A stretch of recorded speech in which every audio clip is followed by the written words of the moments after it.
My name is Monica, and I'm 61 years old. Last night, my own son hit me until I bled over a bowl of unsalted soup. While I was left on the kitchen floor wiping up my own blood with an old rag, he calmly went to his room, closed the door, and fell asleep as if nothing had happened, as if hitting his own mother were the most normal thing in the world. This morning, I woke up with a sore body, bruises on my arms, and a cut on my lip that still hurts when I talk. But what hurts the most isn't the physical pain, it's the humiliation. It's knowing that my own son, the one I raised with so much love, the one I gave everything to, sees me as his personal maid. It's knowing that my only purpose in this world is to serve him and keep quiet. I got up at 5 in the morning just like every other day. Ethan was already awake, sitting at the kitchen table in his impeccable gray suit, scrolling on his phone. He didn't even look at me when I entered. He just said, without looking up, "Breakfast. Hurry up. I have an important meeting." It was as if nothing had happened, as if he hadn't screamed at me the night before, calling me worthless, useless, and saying that if I weren't his mother, he would have thrown me out on the street. I prepared his scrambled eggs exactly the way he likes them, with 3 spoonfuls of shredded cheese, 2 slices of toasted bread, and black coffee with no sugar. Everything had to be perfect, measured to the last detail, because if anything is even slightly off, he explodes. And when Ethan explodes, I'm the one who pays the consequences. While he was eating breakfast, the sound of a key turning in the front door lock echoed through the house. It was a young, elegant woman named Savannah, his wife, who always greets me with a fake smile and treats me as if I'm invisible. She came in wearing a light green dress and high heels, kissed Ethan on the cheek, and sat at the table as if she owned the place. "Good morning, Mrs. Davis," she said to me in that sweet voice she only uses when Ethan is around. "How are you this morning?" I wanted to tell her that I woke up bruised by her husband, that I had bruises all over my back, that I couldn't take it anymore. But instead I smiled and said, "I'm fine, thank you." "Are you going to have some breakfast, Savannah?" I asked. Ethan shot me a warning look. His eyes were clearly saying, "One wrong word and tonight will be worse."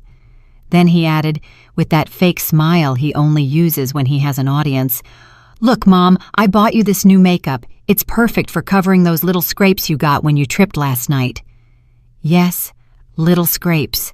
That's what he calls what he did to me, as if it were an accident, as if I had tripped and fallen on his fist all by myself. I took the makeup without saying anything. It was an expensive foundation, the kind that costs more than $50. He probably bought it with my retirement money because he manages my entire bank account. He says it's for my own good, that at my age, I can't handle money on my own anymore. The truth is, I haven't seen a single penny of my own pension in 2 years. Savannah was looking at him with those shining eyes of admiration. "You're so thoughtful, honey. Always taking care of your mom." If only she knew. If only she knew that her perfect husband, that successful executive who handles million-dollar accounts at the office, comes home every night to take out his frustration on me. After breakfast, Ethan put on his red tie, grabbed his briefcase, and whispered in my ear while Savannah was touching up her makeup. "Remember what we talked about last night? If you ever open your mouth, if you tell anyone what happens here, you're going to regret it. No one will believe you. You're just a crazy old woman living off her son's charity." His words chilled me to the bone. They left together, holding hands, like the perfect couple they pretend to be. I watched them from the window as they got into Ethan's new car, a black sedan that cost more than $400,000.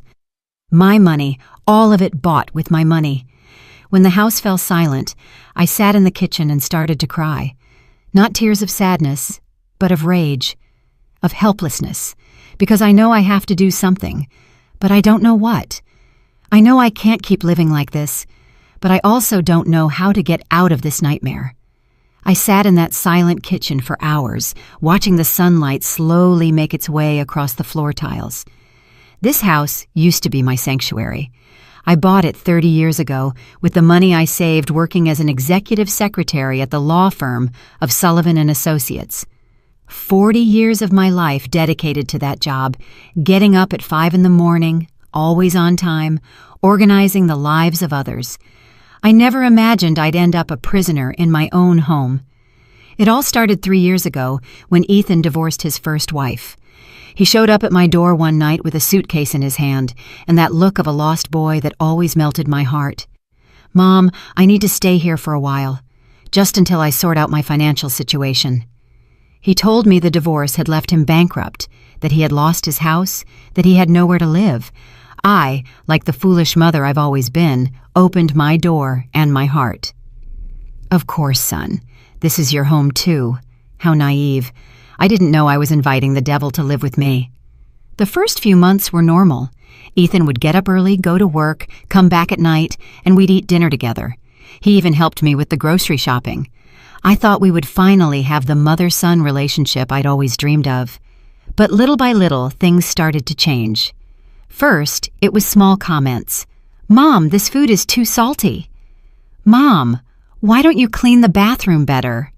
"Mom, your clothes are too wrinkled. It's embarrassing." Comments that hurt, but that I justified by thinking he was just stressed from the divorce.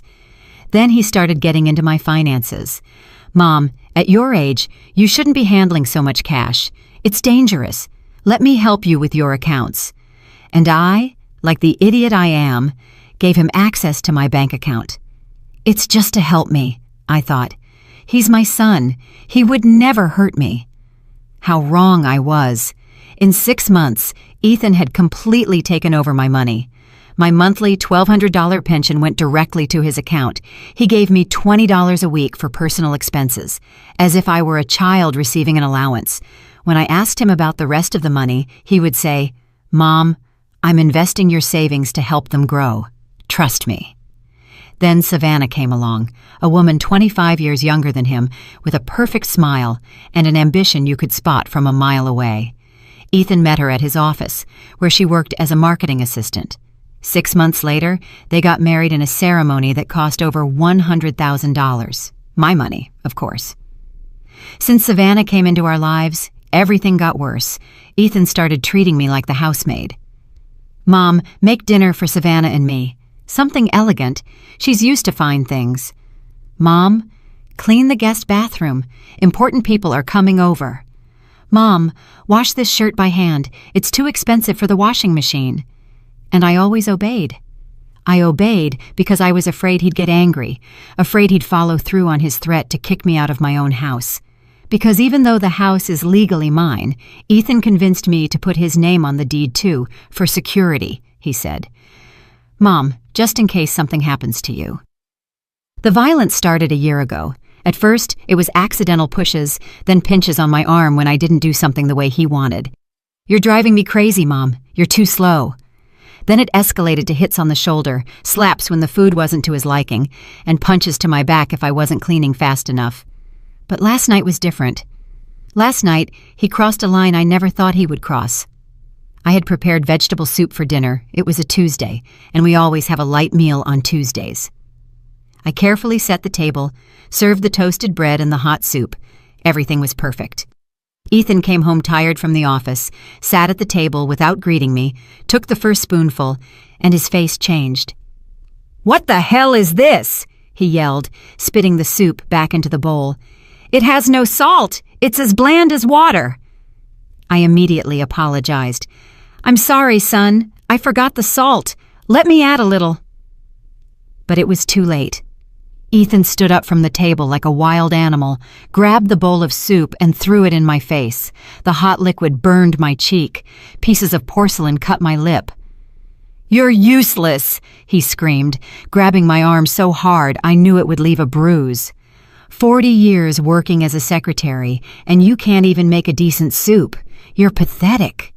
He shoved me against the kitchen wall. My head hit the tile, and I saw stars. But he didn't stop there. He slapped me so hard, my ear buzzed for hours. Then another one, and another one after that.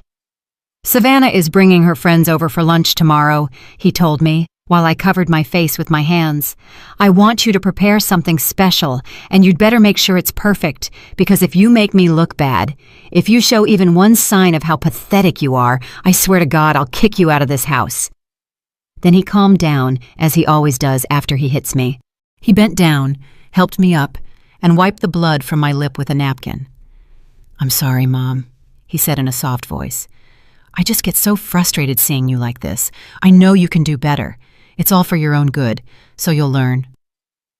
And he went to sleep peacefully, as if nothing had happened. I stayed awake all night in the kitchen, cleaning up the remains of the soup and the broken porcelain from the floor. Every little piece I picked up felt like I was picking up the fragments of my own dignity. My lip was still bleeding, but it wasn't just physical pain I was feeling anymore. It was something deeper, something darker. It was the realization that my own son, the person I loved the most in this world, had become my tormentor. As I cleaned, I started to remember how we got here. Ethan wasn't always like this. When he was a boy, he was sweet and affectionate. His father left us when he was 8 years old, and from then on it was just him and me against the world. I worked double shifts for years to give him everything he needed. I put him in the best private school I could afford. I bought him designer clothes, paid for piano lessons, English lessons, anything he asked for. Maybe that was my mistake. Maybe I spoiled him so much that he never learned the value of respect, of effort, of real love. I always gave him everything on a silver platter without asking for anything in return. And now, 35 years later, I'm the one paying the consequences for my decisions. At dawn, I heard his footsteps coming down the stairs. My heart started to beat fast, as it always does when he's near. It's incredible how a person can live in a constant state of alert in their own home. He came into the kitchen already dressed in his black suit, checking his phone as he did every morning. This time, he didn't even ask for breakfast. He just sat and waited for me to serve it to him. I prepared his scrambled eggs, his black coffee, his 2 slices of toasted bread, all in absolute silence. He ate while answering emails, as if I were invisible.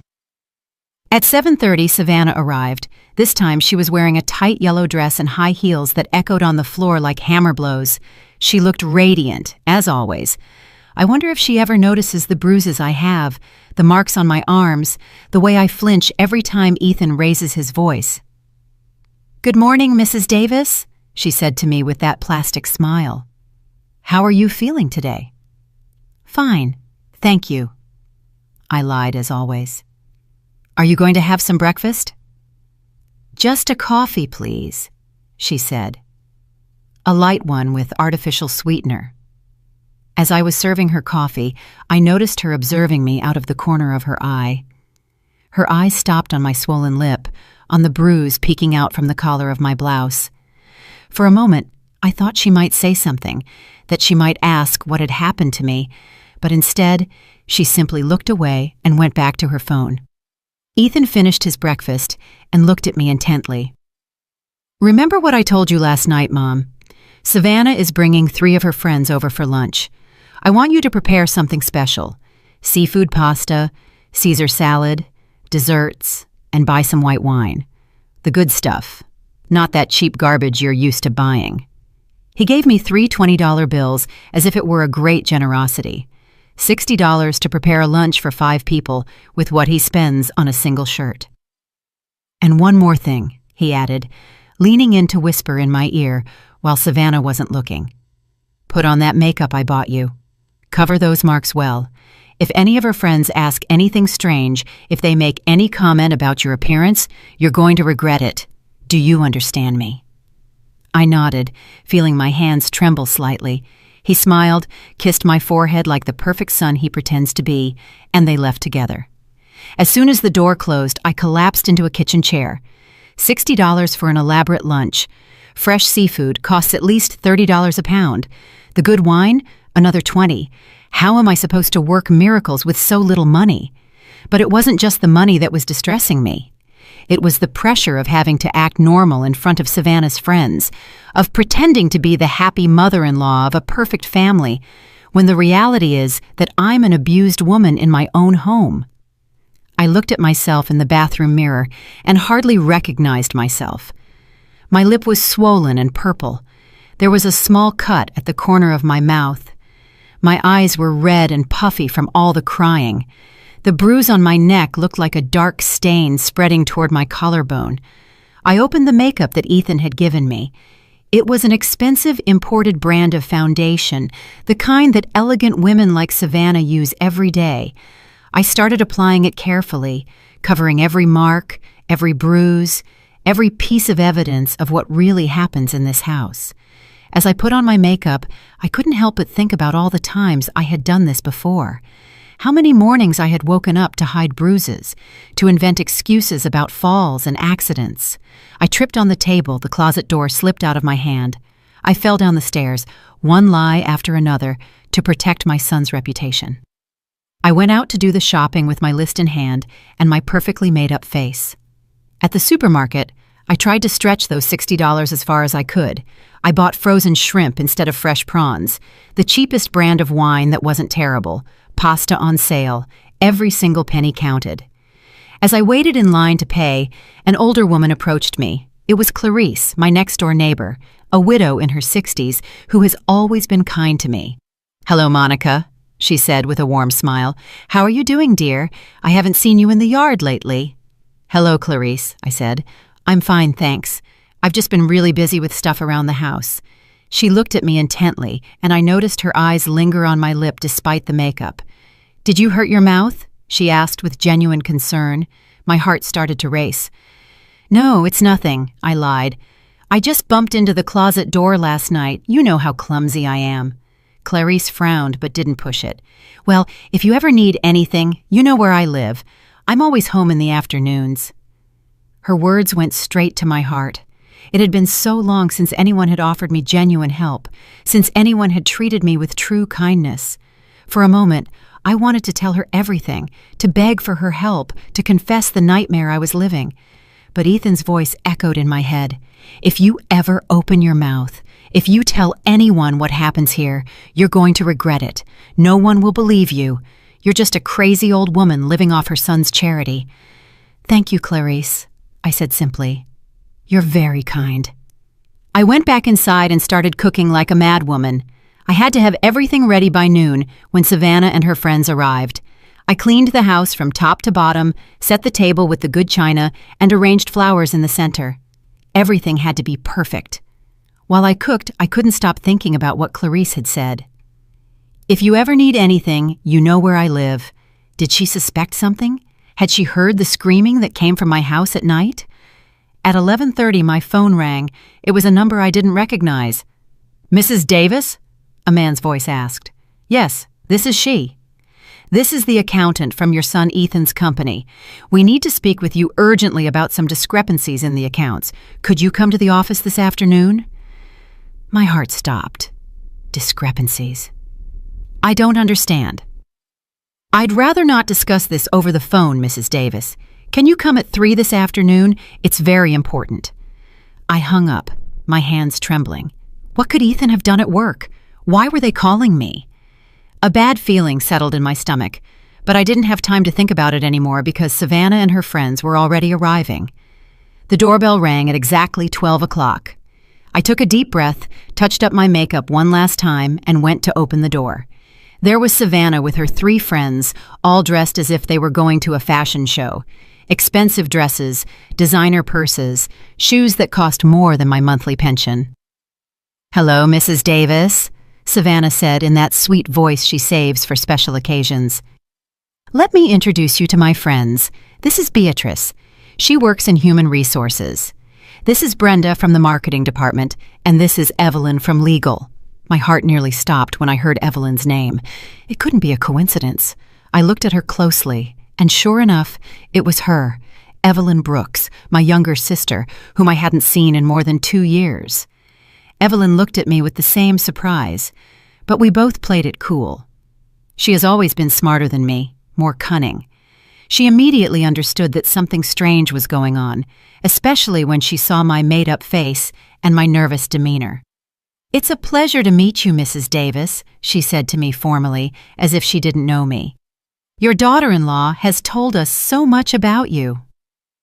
I invited them into the dining room, where I had put out my best tablecloth, the china I inherited from my mother, and the crystal glasses I only used for special occasions. Everything looked elegant, just as Ethan had demanded. I served lunch trying to keep my hand steady. The shrimp pasta had turned out well, despite the limited budget. The Caesar salad looked fresh. The bread was warm. I even managed to prepare a simple tiramisu for dessert. The women ate and talked about work, their lives, and their plans for the weekend. I went back and forth from the kitchen, serving more wine and clearing plates, like the perfect hostess I was supposed to be. But Evelyn's eyes never left me. I knew that look. It was the same one she used when we were kids, and she knew I was hiding something. Throughout the meal, she observed me discreetly, studying my every move. "The food is delicious," Beatrice commented. "Did you cook all of this yourself, Mrs. Davis?" "Yes, I love to cook," I replied with a forced smile. "It's a pleasure when it's for such lovely people as yourselves." "How lucky Ethan is to have such a dedicated mother-in-law," Brenda added. "It's hard to find women who are so devoted to the home these days." Savannah smiled proudly. "It's true. Mrs. Davis always takes care of everything. It's like having a housekeeper, but better because she does it with love." Her words stung me like daggers, but I kept my smile. A housekeeper. That's what she thought of me. Not a mother, not a person with rights and dignity, but a free servant. Evelyn cleared her throat. "And what did you do before, Mrs. Davis? Were you always a homemaker?"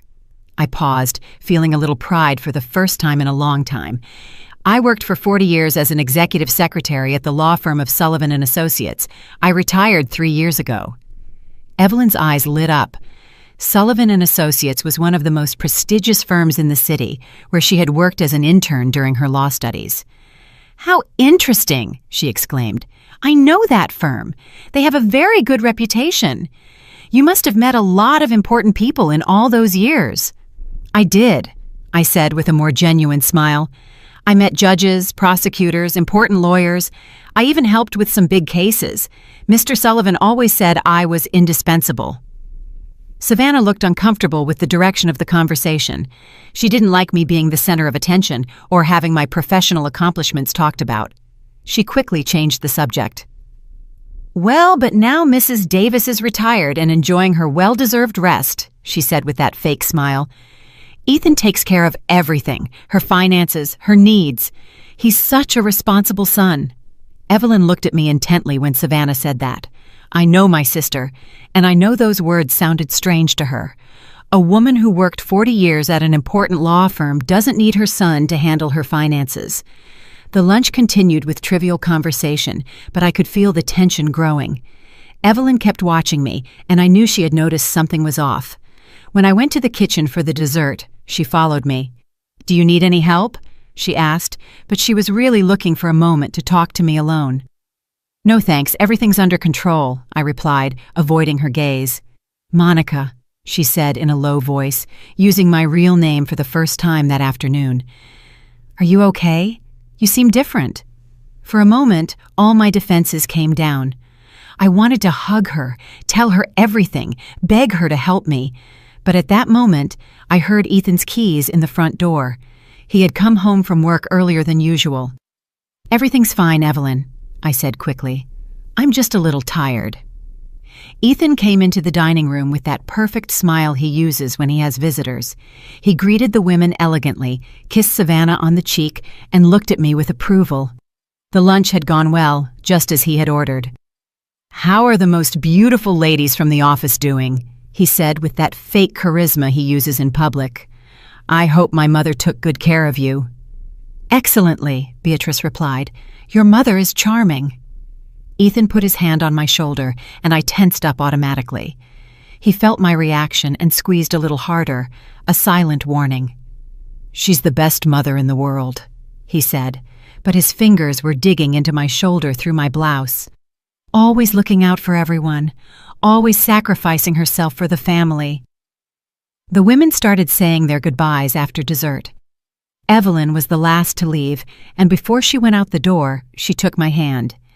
"It was a pleasure to meet you, Mrs. Davis," she said in a loud voice for Ethan to hear, but then she whispered in my ear, "We'll see each other soon." When they were all gone, Ethan closed the door, and his expression changed completely. The mask of the perfect son disappeared, and he was the monster, He always was, again. "You did well," he said to me coldly. "For once, you didn't embarrass me." It wasn't a compliment. It was a confirmation that I had fulfilled my duties as a servant. While I was picking up the dishes and cleaning the dining room, he went to his room to change his clothes. But before he left, he reminded me, "By the way, the technician is coming tomorrow to check your computer. He says you've been browsing some strange websites." My blood ran cold. I didn't have my own computer. I only used his when I needed to. And the only strange things I had looked up lately were websites about domestic abuse, shelters for battered women, and helplines. He knew I had been looking for information. He knew I was considering asking for help. Just then my phone rang. It was the accountant from Ethan's company again. "Mrs. Davis, can you come in at 3 this afternoon? It's urgent." I looked at the clock. It was 2:15. Ethan was in his room, probably taking a nap. It was my chance. "Yes," I said in a low voice. "I'll be there." I grabbed my keys, my purse, and quietly left the house.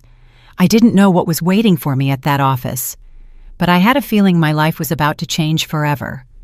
As I walked toward the bus stop, I remembered Evelyn's words, "We'll see each other soon." My sister had noticed something, and for the first time in a long time, I felt a small spark of hope. The office building where Ethan worked was one of those modern downtown skyscrapers, all glass and steel, that commanded respect from the street. I had never been there before. For all these years, my son had kept his work life completely separate from me, as if it were a secret I shouldn't know. I went up to the 18th floor, where the offices for Northern Business Corporation were. The receptionist, a young woman with a professional smile, directed me to the accountant's office. My heart was beating so fast I thought everyone would hear it. "Mrs. Davis!" A man in his 50s with glasses and a formal suit greeted me. "I'm Adrian Castillo, the general accountant for the company. Thank you for coming so quickly." I sat in front of his desk trying to seem calm, although I was trembling inside. His eyes held a seriousness that made me even more nervous. "Ma'am, I need to ask you some questions about your bank account," he began, opening a folder full of documents, specifically about some movements we've detected in the last few months. "I don't understand," I said with a trembling voice. "What does my account have to do with the company?" Adrian looked at me with a mix of pity and concern. "Mrs. Davis, we have discovered that your son Ethan has been using company funds to make transfers to your personal bank account, transfers that are then withdrawn from your account." I felt as if I had been hit in the stomach. That can't be true. Ethan is an exemplary employee. He would never do something like that. "I'm afraid he has," Adrian said, showing me a series of documents. "In the last 6 months, he has diverted more than $50,000 of corporate funds. The money first appears in his personal account, but immediately after, it's transferred to the account he shares with you." My world collapsed. $50,000. My son wasn't just physically abusing me, he was using me as an unwitting accomplice in his thefts. "But I didn't know anything," I said desperately. "He manages my entire bank account. I don't authorize any transfers." "We know," Adrian said gently. "That's why I called you before proceeding legally. We need you to file a formal complaint for the misuse of your bank account. It's the only way to clear your name in this matter." I felt nauseous. Not only was I a victim of domestic violence, but now I was also a victim of financial fraud. And worst of all, my own son had turned me into his accomplice without my knowing. "What will happen to Ethan?" I asked, though I already knew the answer. "If you file the complaint, he will be arrested for corporate fund embezzlement and fraudulent use of bank accounts. These are serious crimes that can lead to between 5 and 10 years in prison." I left that office in a state of total shock. I walked the downtown streets for hours with no direction, trying to process all the information. My son was a thief, a criminal, and I had been his tool without my knowing it. When I finally got home, it was 6 in the evening. Ethan was in the living room watching television, as if it were a normal day. When he saw me come in, he looked at me with that expression of superiority he always used. "Where have you been?" he asked in an accusatory tone. "I got home from work and you weren't here. The house was a mess after lunch. For the first time in years, I looked him directly in the eyes without lowering my gaze. I was at your office. His expression changed immediately. The mask of control cracked for a second, and I could see the fear in his eyes. What did you say? I was at your office, Ethan. I spoke with the accountant. I know what you've been doing. He got up from the couch slowly, like a predator preparing to attack. I don't know what you're talking about, Mom. I think you're confused. $50,000, I said, feeling my voice grow firmer. $50,000 you've stolen from your company using my bank account. Ethan approached me, and for the first time in a long time, I didn't back away. Something had changed inside me that afternoon. Maybe it was knowing that I wasn't alone, that there were other people who knew the truth. Listen to me, you stupid old woman, he said in a low, threatening voice. You have no idea what you're saying. That money is mine by right. You owe me for everything I've invested in you over these years. The food you eat, the roof over your head, the clothes you wear. With my own money, I replied. My pension, my savings, the money I earned working for 40 years. He grabbed my arm, but this time I didn't stay quiet. Let go of me! I screamed with all the strength I had. He was so surprised by my reaction that he actually let go. For 3 years, I had been his silent victim, and now for the first time, I was screaming at him. You're crazy, he said, but his voice didn't sound so confident anymore. No one will believe you. You're a senile old woman who doesn't even know what she's saying. The accountant believed me, I told him. The documents speak for themselves. The transfers are registered. Everything is documented. Ethan was silent for a few seconds, processing the information. Then his expression hardened even more. If you open your mouth, if you file any kind of complaint, I swear I'll destroy you. He threatened me. This house is also in my name. I can kick you out on the street tomorrow, and without my help, without my money, you'll die alone like a dog.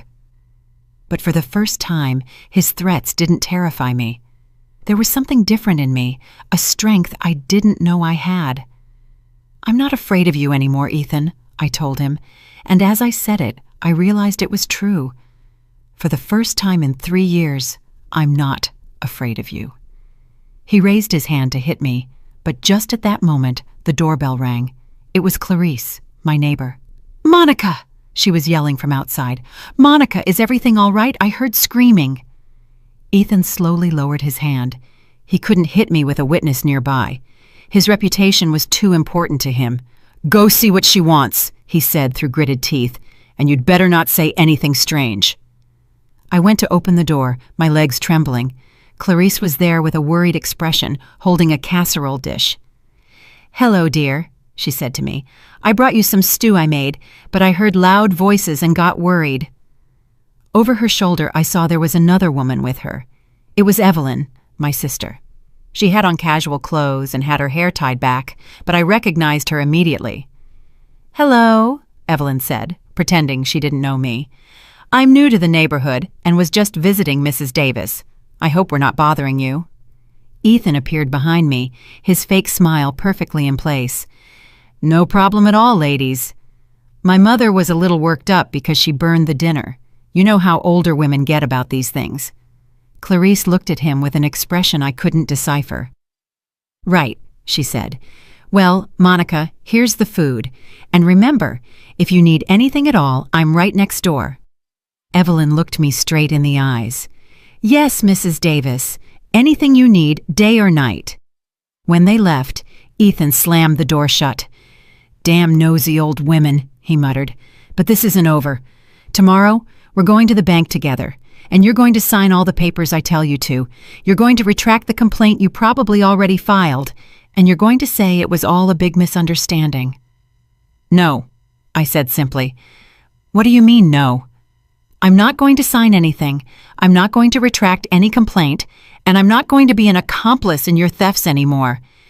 Ethan looked at me with a rage I had never seen before. It was as if he had finally taken off all his masks and was showing me his true nature.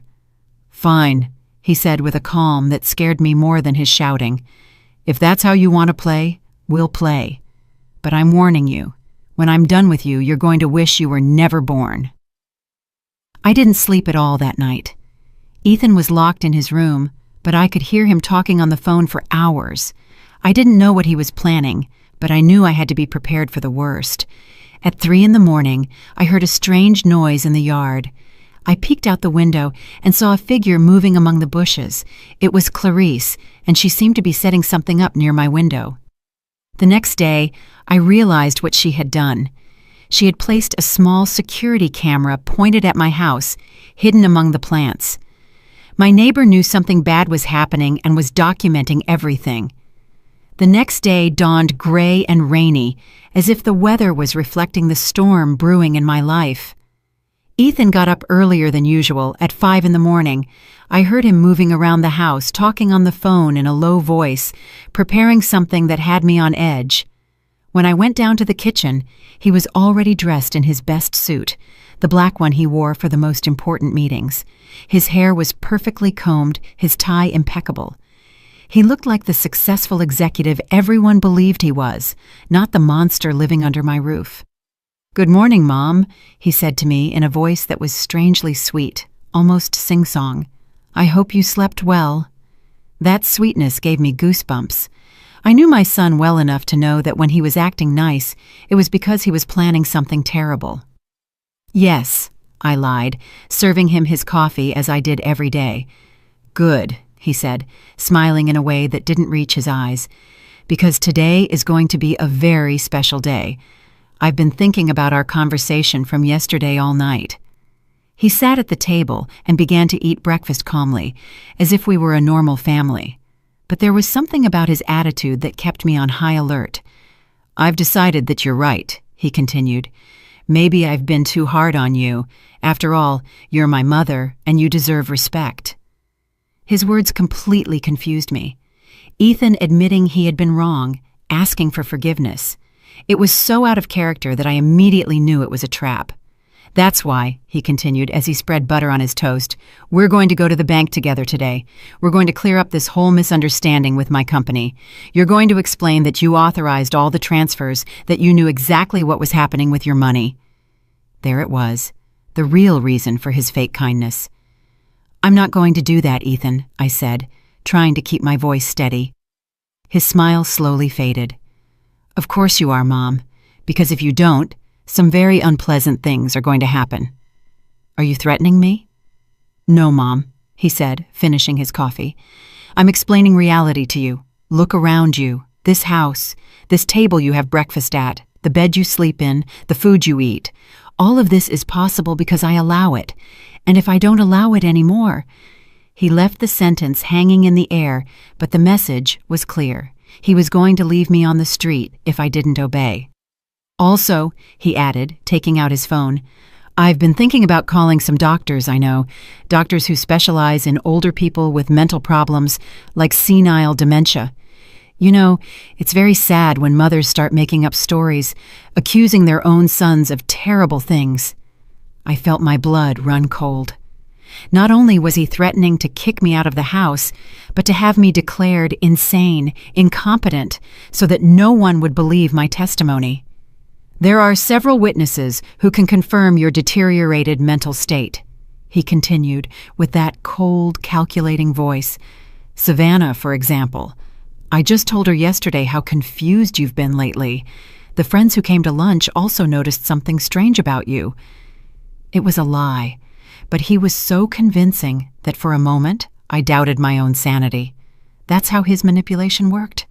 He made me doubt everything, even my own perception of reality. "So, we're going to the bank at 10, he said, getting up from the table. "You're going to put on your best dress, you're going to get all fixed up, and you're going to smile while you sign all the papers they put in front of you. Understand?" I didn't answer him. I just started collecting the breakfast dishes, trying to buy myself some time to think. "I'm talking to you," he shouted, and all trace of his fake kindness disappeared. Understood, I mumbled, hating myself for being such a coward. Ethan went to his office, but before he left, he warned me, "Don't even think about leaving this house. Don't even think about talking on the phone with anyone." I'll be back at 9:30 to take you to the bank." As soon as the door closed, I collapsed into a kitchen chair and started to cry. Not tears of sadness, but of pure rage. Rage against him, but most of all, rage against myself for letting things get to this point. I stayed that way for a few minutes until I heard a soft knock at the back door. It was Clarice, with an urgent look on her face. "Monica, open up fast," she whispered through the glass. "It's important." I opened the door, and she quickly came in, looking all around to make sure we were alone. "I heard everything," she told me without preamble. "I have the camera set up near your kitchen window. I recorded your whole conversation with your son."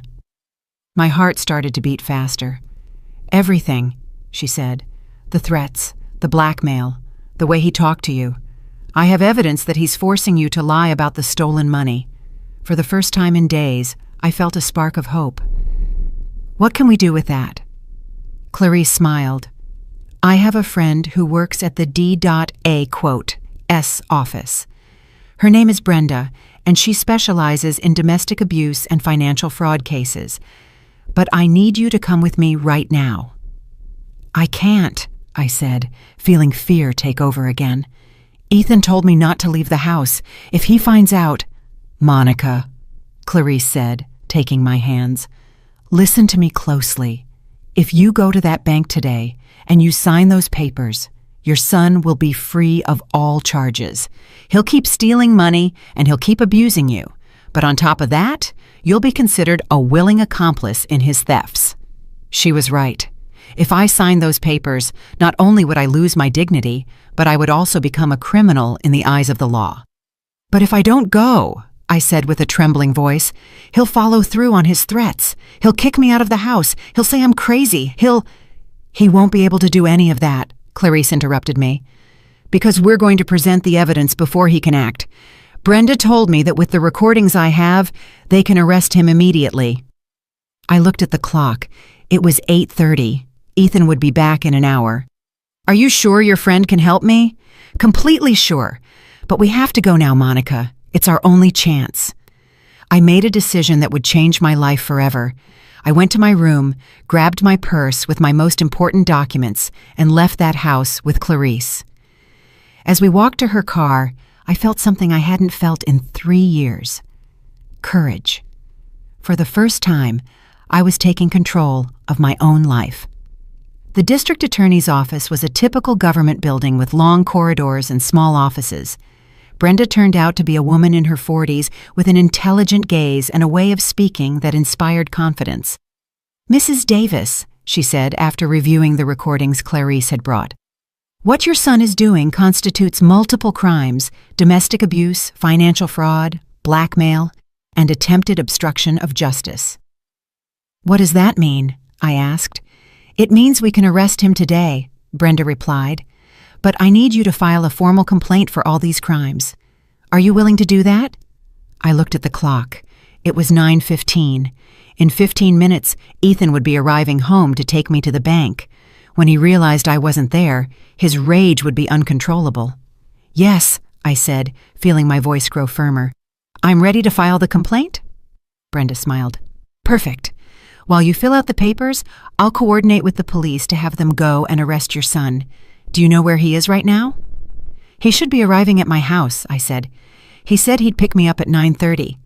"Even better," Brenda said, grabbing her phone. "It's easier to arrest him at a known location."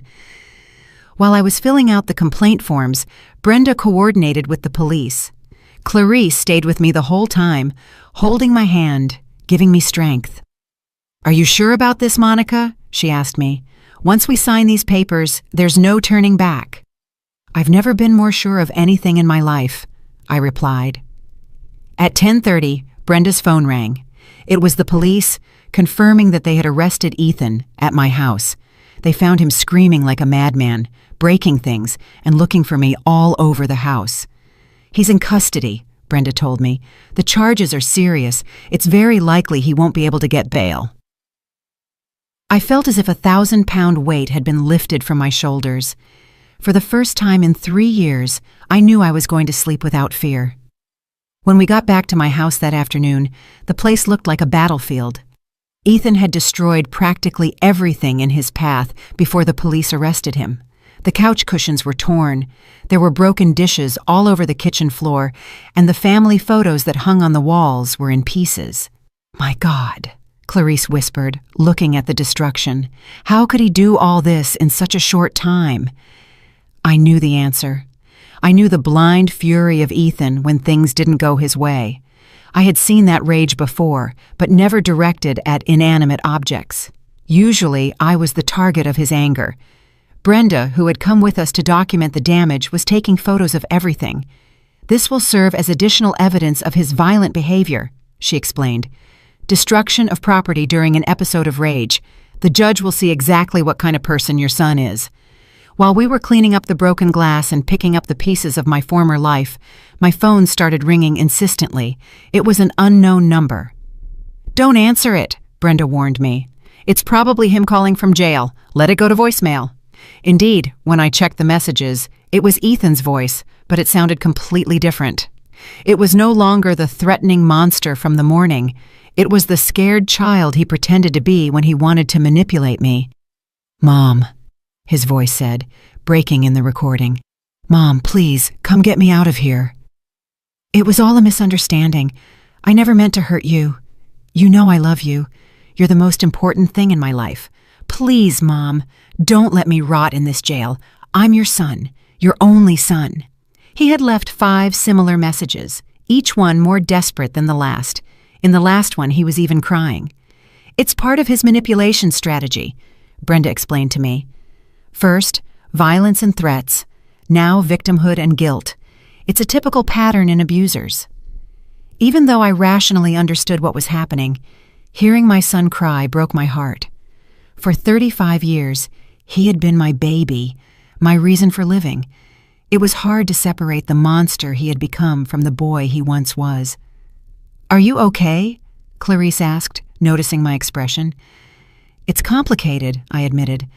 "I know I did the right thing, but he's still my son." That night, Clarice insisted that I stay at her house. "Your house isn't safe right now," she told me. "Ethan has friends, and maybe even Savannah. Someone might come looking for revenge." She was right. In the voicemails, Ethan had mentioned that Savannah was handling things from the outside. I didn't know exactly what that meant, but I was afraid to find out. Clarice's house was small but cozy. It had a guest room with a twin bed and a small desk. "It was my daughter's room before she got married," she explained. "Now it's yours for as long as you need it." For the first time in 3 years, I went to bed without fear. I didn't have to worry about Ethan's footsteps in the hallway, his late-night screaming, or waking up to punches. It was a strange, almost unsettling feeling. Peace can also be scary when you're not used to it. The next day, Brenda called me early with news. "Ethan's bail hearing is today at 2 in the afternoon," she informed me. "The judge will decide if he can be released from jail while he waits for his trial." "What are the chances he'll be released?" I asked, feeling fear return. "With the evidence we have, very slim, but I need you to come and testify at the hearing. Your testimony will be crucial for the judge to understand the danger he poses." The hearing was in a small courtroom. Ethan was sitting at the defense table, wearing an orange jumpsuit. When he saw me come in, his expression changed completely. He was no longer the repentant child from the voicemails. He was pure, contained rage. Savannah was sitting in the public benches, elegantly dressed as always, but she looked haggard, as if she hadn't slept in days. When our eyes met, I saw something in her eyes that surprised me: shame. The judge was an older man in his 60s with a serious but fair look. He reviewed all the documents before beginning. "Mrs. Davis," he said to me when it was my turn to testify, "tell me in your own words what you have been living through in your home for the last few years." I took a deep breath and began to speak. I told them about the beatings, about the control over my money, about the threats, about the constant humiliation. My voice broke at times, but I kept talking. When I mentioned the $50,000 he stole, I saw Ethan tense up in his seat. His lawyer, a young man in an expensive suit, tried to object constantly, but the judge silenced him. "And what did your son tell you yesterday morning regarding your testimony?" the judge asked. "He threatened to have me declared mentally incompetent if I didn't lie for him. He told me he would kick me out on the street and that I would be left with nothing." The judge reviewed the recordings Clarice had made. He listened to them in their entirety with headphones while the whole courtroom waited in silence. "Mr. Ethan Davis," the judge said when he was done, "the evidence presented shows a clear pattern of domestic abuse, financial fraud, and witness intimidation. Considering the seriousness of the charges and the risk you pose to the victim, your request for bail is denied. You will remain in custody until the date of your trial." Ethan exploded. "This is an injustice," he shouted, standing up. "That crazy old woman is making everything up. I'm a respectable citizen. I have rights." The guards had to hold him as he continued to scream. "You're going to regret this, Mom. When I get out of here, I'm going to make you pay for every day I spend in this jail." His threats echoed throughout the courtroom, confirming exactly what I had testified about his violent character. After the hearing, Savannah approached me in the courthouse hallway. "Mrs. Davis," she said in a trembling voice, "I need to talk to you." Brenda and Clarice tensed up, but I signaled to them that I was okay. "What do you want, Savannah?" I asked her. "I want to apologize," she said, and for the first time since I had known her, her voice sounded genuine. "I knew something wasn't right in that house. I heard screaming. I saw your bruises. I noticed how you flinched every time he raised his voice." "Then why didn't you ever say anything?" I asked. "Because I was scared," she admitted. "Ethan had threatened me, too. He told me that if I ever betrayed him, he would destroy my career, my reputation, and I was a coward. I let you suffer alone because I was afraid of losing my comfortable life." Her eyes filled with tears. "When they arrested him yesterday, I found documents in his home office. He hadn't just been stealing money from his company. He had also been stealing from my personal account. We've been married for 2 years, and I never realized he was a fraudster." "What are you going to do now?" I asked her. "I'm going to file for divorce immediately," she said with determination, "and I'm going to testify against him at his trial. I've already spoken with a lawyer. I want to collaborate with the D.A. office to make him pay for everything he did to us." When we left the courthouse, I felt something I hadn't experienced in years: genuine hope. Not only had I managed to escape from my son, but now I had allies in my fight for justice. That afternoon, as we walked back to Clarice's house, Brenda gave me more good news. "The company where Ethan worked wants to reach an agreement," she informed me. "They're willing to not press additional charges against you if you cooperate by returning the stolen money. Also, as an acknowledgement that you were a victim of fraud, they're going to pay you a compensation of $20,000. $20,000. It was more money than I had had available in the last 3 years. "What about my house?" I asked. "Ethan said it was in his name, too." "We checked the documents," Brenda said, smiling. "Your son lied. The deed is still only in your name. He forged some papers, but legally, the house is completely yours." For the first time in a long time, I started to see a possible future. A future where I could live without fear, where I could make my own decisions, where I could be the owner of my own life. But I also knew that Ethan wasn't going to give up easily. His threats at the hearing had been clear. This war was just beginning. 3 weeks after Ethan's arrest, my life had completely changed, but not in the way I expected. Although I was physically safe at Clarice's house, psychologically, I was still his prisoner. I had developed a constant paranoia that kept me awake most nights. Every noise made me jump. Every car that stopped in front of the house made me run to the window. Every unknown phone call gave me a panic attack. Brenda had explained that it was normal, that after years of abuse, the fear doesn't disappear overnight. "It's post-traumatic stress disorder," she had told me. "Your mind and body are used to living in a constant state of alert. It's going to take time to heal." But there was more than just simple trauma. Ethan had managed to get messages to me from jail, messages that chilled me to the bone.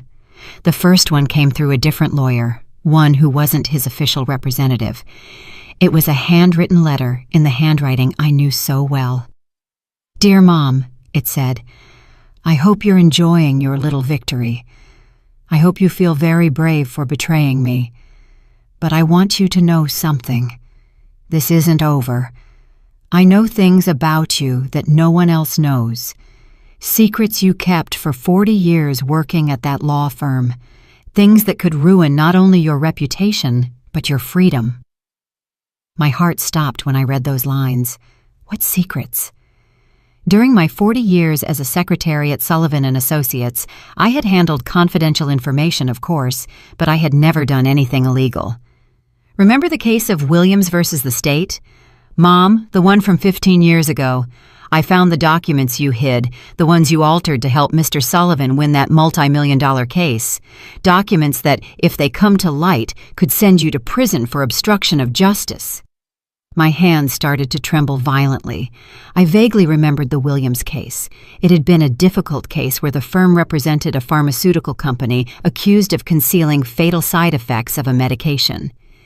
Mr. Sullivan had asked me to organize some documents to remove certain memos that could hurt his client. I had thought it was normal, that it was part of my job as a secretary. I never fully understood the legal implications of what I had done. But Ethan was right. I had technically altered evidence in a court case. I have copies of everything, Mom. And if you don't drop the charges against me, if you don't come and publicly apologize for your lies, those documents are going to end up in the D.A. quote, S. hands. Imagine the headlines, 61-year-old secretary arrested for complicity in covering up drug deaths. The rest of the letter detailed exactly how he was going to destroy my life if I didn't obey. He had media contacts. He knew journalists who would pay well for a story of judicial corruption. My photo would be in all the newspapers. My name would be forever associated with the scandal. When Clarice found me crying with the letter in my hands, she immediately called Brenda. "This is clear blackmail," Brenda said after reading the letter. "But we need to know if his threats have any basis. What exactly do you remember about the Williams case?" I told her everything I remembered, including the instructions Mr. Sullivan had given me about reorganizing the documents. "Did you know that what you were doing could be illegal?" she asked me. "No," I said honestly. "I was just following orders. Mr. Sullivan told me it was normal procedure to protect client confidentiality." Brenda sighed. "Legally, ignorance is no excuse. If you really altered evidence, even if it was without criminal intent, you technically did commit a crime." My world collapsed all over again. Just when I thought I had escaped from Ethan's clutches, he found another way to control me. "What do I do?" I asked desperately. "If I drop the charges, he gets out and he'll kill me. If I don't, I go to jail for something I did 15 years ago without knowing it was illegal." "First, calm down," Brenda told me. "Second, we're going to investigate exactly what documents your son has and how he got them. And third, we're going to look for ways to minimize the legal damage if it turns out there really is evidence against you." The next few days were a legal investigation nightmare.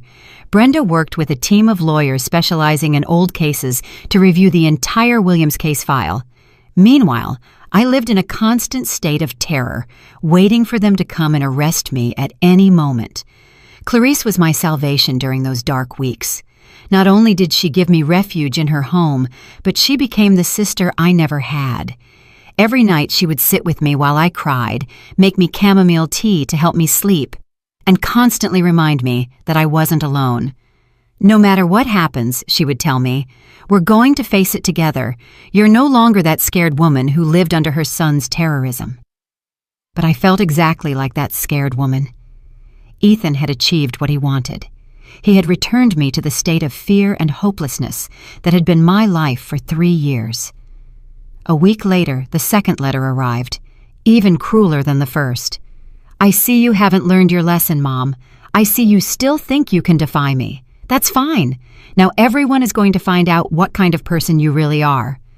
Along with the letter, there was an envelope with photographs. Photographs of documents, indeed. Internal memos from the firm of Sullivan & Associates with my handwriting on them, where I had written notes in the margins, dates that had been altered, and pages that were missing from original files. These photos are going to be in the newspaper tomorrow night if you don't come and visit me in jail before Friday. You'll come alone, without lawyers, without witnesses, and you'll bring a signed letter asking to drop all the charges against me because it was all a misunderstanding caused by your mental deterioration. My mental deterioration, that accusation that chilled my blood all over again. If you don't come, not only will these photos be in the newspapers, but you'll also see the recordings. Recordings? What recordings? Did you think I didn't know you had cameras installed in the house? Mom, did you think I was that stupid? I have recordings too. Recordings of you accepting cash from clients at the firm. Money you never reported as income. Tax evasion, Mom. Another 15 years in prison. This time, it wasn't just blackmail. It was all-out psychological warfare. Ethan had been preparing for this situation for months, maybe years. He had collected evidence, planned every move, and anticipated my rebellion. When Brenda read the second letter, her expression became very serious. "Monica, I need you to tell me the complete truth about your time at the firm. Anything you might have done, any irregular situation, any money you received outside of your salary." I told her about the cash Christmas bonuses that Mr. Sullivan gave me every year, money I never declared because I thought they were personal gifts. I told her about the times when grateful clients had given me cash tips for special services, money I also never reported because I didn't know I had to. In total, she asked, "How much money are we talking about over 40 years?" Maybe $1,000, I said with shame. Brenda quickly calculated. With interest and penalties, we'd be looking at a tax debt of about $40,000. But the most serious thing was that it was technically tax evasion. My son had built a perfect trap. If I reported him, he would destroy me with evidence of my own mistakes. If I didn't report him, he would remain free to abuse me and steal money. "There's a third option," Brenda said, after thinking for a long time. "An option neither of you will expect. We get ahead of him. We voluntarily confess all your mistakes before he can use them as blackmail. And we use that confession to show that your son is a master manipulator who exerts psychological control over his victims, even from jail." It was a risky gamble. It meant publicly admitting I had committed crimes, facing possible legal consequences, and exposing myself to public humiliation. But it also meant taking away Ethan's main weapon, my secret. "If we do this," Brenda continued, "your son loses all his power over you. He can no longer blackmail you because there's nothing left to hide." I looked out the window at my house, which remained empty and shattered across the street. That house represented my past, my mistakes, my fears, but it also represented my future, my freedom, my chance to start over. "Let's do it," I finally told her. "I'm tired of living in fear. I'm tired of my son controlling my life from a jail cell." Brenda smiled. "Tomorrow we're going to give Ethan the surprise of his life." The day we decided to fight back arrived faster than I expected. Brenda had organized a press conference for 2 in the afternoon where I would voluntarily confess all my past mistakes before Ethan could use them against me. It was a risky strategy, but it was our only chance to regain control of the situation. That morning, I woke up with a mental clarity I hadn't felt in years. For the first time since Ethan's arrest, I wasn't afraid. I had made a decision that would change my life forever, and strangely, I felt at peace with it. Clarice helped me get ready. I put on my most serious gray dress, the one I used for formal occasions when I worked at the firm. I put on a little bit of makeup, just enough not to look haggard, but without trying to hide who I really was. "Are you sure about this, Monica?" Clarice asked me for the 5th time that morning. "Once you say those words in public, there's no going back." "I'm completely sure," I replied, surprised by the firmness of my own voice. For 3 years, I lived as a prisoner in my own home, out of fear of the consequences. I'm not going to remain a prisoner of my past mistakes. At noon, Brenda called me with unexpected news. "Monica, something extraordinary just happened. Raphael Miller, Ethan's boss at the company, wants to talk to you before the press conference." Raphael was the man who had discovered Ethan's thefts, the same man who had turned ashen when he found out the truth. I didn't understand why he wanted to talk to me. We met in Brenda's office. Raphael was a man in his 50s with gray hair and a presence that commanded respect. When he saw me come in, he immediately rose from his seat. "Mrs. Davis," he said to me in a warm but serious voice. "First, I want to apologize. If I had supervised Ethan better, if I had paid attention to the red flags, maybe we could have prevented you from suffering so much." His words surprised me. "You had no way of knowing what was happening in my house." "Maybe not," Raphael said, sitting down in front of me. "But I did have a way of knowing that something strange was going on with the company's finances. Your son's thefts didn't start 6 months ago. They started 2 years ago." My heart stopped. 2 years. 2 years, Raphael confirmed. Small amounts at first, so small that we attributed them to accounting errors. But when we started investigating after your complaint, we discovered he had been stealing systematically for a long time. Brenda leaned forward. "How much money are we talking about in total?" $130,000, Raphael said, "which went directly to accounts he controlled, including your bank account." I felt nauseous. Not only had I been a victim of physical and psychological abuse, but I had been the unwitting tool in a massive robbery for 2 entire years.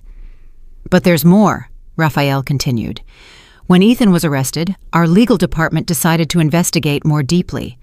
We discovered he had been forging reports, manipulating contracts, and even selling the company's confidential information to competitors." "Why are you telling me this?" I asked. Raphael smiled for the first time since the conversation had started. "Because we want to offer you a job, Mrs. Davis." A job. During our investigation, we reviewed your work history. 40 years at Sullivan and Associates. Impeccable references. Experience with complex cases. We need someone with your experience to help us rebuild everything your son destroyed. I couldn't believe what I was hearing. Instead of facing arrest and public humiliation, I was being offered a chance to start over. "The salary would be $4,000 a month," Raphael continued, "plus health benefits, plus a special compensation of $50,000 as recognition for the damage we unintentionally caused you. $4,000 a month was more than 3 times my current pension, and $50,000 in compensation. Suddenly my future didn't look so hopeless. "But there's one condition," Raphael added. "We need you to testify at your son's trial. Your testimony will be crucial to ensuring he pays for all his crimes, not just the ones he committed against you." "Of course," I said without hesitation. "I'll do whatever it takes." At 2 in the afternoon, the press room was full of journalists, cameras, and microphones. Brenda had invited all the local media, explaining that a victim of domestic violence would be making an important statement about blackmail from jail. When I sat in front of those cameras, I felt a different fear from the one I had experienced for years. It wasn't fear of Ethan, it wasn't fear of the beatings or the threats. It was fear of freedom, fear of the responsibility of being the owner of my own life. "My name is Monica Davis," I began, looking directly into the cameras. "I'm 61 years old, and for the last 3 years, I have been a victim of domestic violence by my son, Ethan Davis." I told my complete story. The beatings, the financial control, the threats, the systematic theft of my money. But I also told the part that Ethan expected me to keep secret. "During my 40 years working as a secretary at the law firm of Sullivan and Associates, I made mistakes," I said, feeling my voice grow firmer with each word. Mistakes that I didn't know were illegal at the time, but that I now recognize as such. I explained the Williams case, the altered documents, the unreported money, everything. I held nothing back. "My son discovered these mistakes, and he has been using them to blackmail me from jail. He threatened to publicly expose me if I didn't drop the charges against him. Today, I am here to take that weapon away from him. I would rather face the consequences of my mistakes than continue to be a victim of his manipulation." The room was completely silent. The journalists were taking furious notes. The cameras were recording every word. I want to send a message to all the women who are being abused by their sons, husbands, or partners, I continued. Emotional blackmail, financial control, threats of exposure, they are all forms of abuse. Don't let the fear of public judgment keep you as a prisoner. Freedom is worth more than reputation. After the press conference, Brenda informed me that the D.A. quote, S office had decided not to press charges against me for my past mistakes. Your voluntary confession, combined with the fact that you were a victim of blackmail, makes you more useful as a witness than as a defendant, she explained. That night, for the first time in months, I returned to sleep in my own house. Clarice insisted on staying with me for the first few nights until I felt completely safe. As I lay down in my own bed, in my own house, I felt something I hadn't experienced in 3 years: total control over my own life. Ethan was still in jail, facing multiple charges that would likely keep him there for many years. His blackmail had lost all its power because I no longer had any secrets to hide. My phone rang. It was a number from the jail, but this time I wasn't afraid to answer. "Mom!" It was Ethan's voice, but it sounded completely defeated. "I saw your press conference on the news. And what do you think of it?" I asked him with a calmness that surprised me. "You destroyed everything," he said, but without anger, only a deep sadness. "You destroyed my last chance to get out of here." "No, Ethan," I replied. "You destroyed that chance when you decided to turn your mother into your victim." There was a long silence on the other end of the line. "Are you ever going to forgive me?" he finally asked. "Someday," I said honestly. "When you pay for what you did, when you seek real help to change, when you understand the damage you caused, someday I might be able to forgive you, but I'm never going to forget." I hung up the phone and turned it off. Tomorrow, I would start my new job, my new life. But that night, I just wanted to sleep peacefully in my own home, without fear, without threats, without blackmail. For the first time in 3 years, I was completely free. And although the path had been painful, although I had to face my own mistakes publicly, and although I had lost the relationship with my son forever, I knew I had made the right decision. Ethan had learned that victims can become strong, that secrets lose power when they are exposed to the light, and that justice, although slow, eventually arrives. And I had learned that it is never too late to reclaim your own life, no matter how many years you have lived in the shadows. This was my story of liberation. A story that I hope inspires other women to break their own chains, no matter who put them there.